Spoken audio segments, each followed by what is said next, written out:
Reed again gets the call. He may be gone. Touchdown. This is the George Reed most of us know.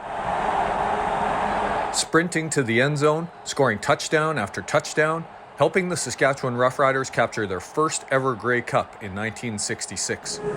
George Reed, he drives out beyond. He broke the tackle of at least two attempted tacklers before Gaines eventually pinned him, but that moves the yardsticks. Another demonstration of Reed's great power. He's one of the greatest football players the world has ever seen.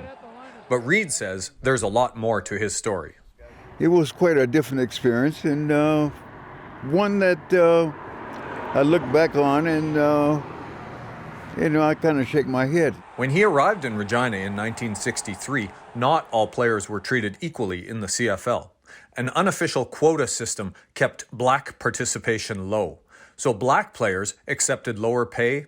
Reed and others fought through dislocated joints, severed tendons, and broken bones to keep their spots on the team. Most of your Western teams, all your Western teams, they didn't have any more than 4 blacks per team and everything else, and it wasn't really noticeable to me at first, and then all of a sudden it became real noticeable. That racism extended beyond the field as well. Some black CFL players would get death threats. Others would get calls in the middle of the night from teammates pretending to be the Ku Klux Klan. Some teams even banned black players from bringing white women to team events. George Reed was forced to live in a hotel for his first 2 seasons because no Regina landlord would rent to a black man. I tried to find apartments and so forth to stay in, and of course they were all vacant until they saw my face, and then all of a sudden it had automatically been they had been rented. So Reed eventually found a place to live, but only because he was now a famous football star. He says people who had avoided him in restaurants now asked for autographs. And he was also told an exception could be made for him to play golf at this exclusive country club, which at the time had a ban on black and Jewish members. We the black people have acquired a sharper consciousness of the system of power that have oppressed us. Around this time, the news was filled with the struggles of the American civil rights movement. Reed, who was born in Mississippi, was asked by a reporter if there was any racism in Canada. He decided to speak out. He said, "Sure, people give you the glad hand and pretend your color doesn't make any difference because you're a football hero. The hell it doesn't. Everybody closes their eyes in Canada, and then they don't understand how we can talk about racial discrimination in this country." Some teammates and friends were supportive, but he faced tremendous backlash.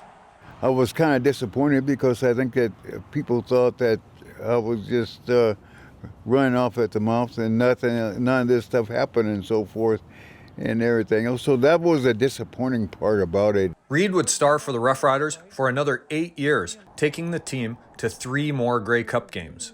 When he retired in 1975, he had rewritten the pro football record books. 137 touchdowns, 16,116 rushing yards, and 11 All-Star teams. Along the way, he served as president of the Players Union, helping to crush the black quota system and ensure fair treatment for all players. He volunteered for dozens of charities, even helping to found the Saskatchewan chapter of the Special Olympics. Coaching, cheering, presenting medals, speaking at fundraising dinners, and raising tens of thousands of dollars, whatever was needed. I think that the things that I did and the things that I became involved with and so forth showed that no matter what the color was, if you need to do something to get something accomplished and so forth, you could do it.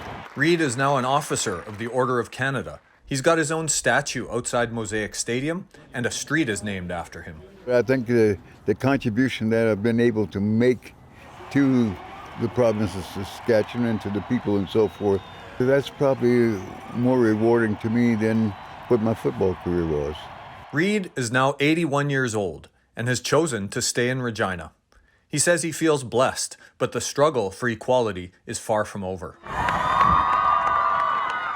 Reed says he's proud of the black youth now taking action against injustice and racism, just as he did 50 years ago. I think that progress is being made, and I think that we still have the way to go and everything else, but strides are being made.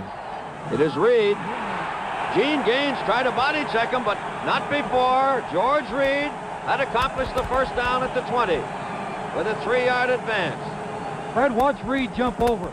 Still trying to pick up that yardage. Jason Warwick, CBC News, Regina.